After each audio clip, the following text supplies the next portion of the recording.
तो बाबू को देखिए यहाँ पे क्या हो गया है, खांसी काफी हो गया है, इसीलिए कफ इसका जो है ना देखिए अंदर तक पूरा ले आ करो, मुंह फाड़ कर हाँ,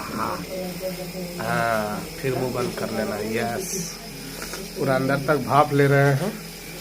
अब ये ठीक हो जाएंगे थोड़ा देर में। अच्छा लग रहा है क्या? कैसा लग रहा है? अच्छा लग रहा है। डॉक्टर पास आए हुए हैं क्लिनिक में। मजा आ रहा है। देखिए पहले बच्चा में था तो रोता था, अब थोड़ा थोड़ा जो है इसको ठीक लग रहा है। चलिए बाय।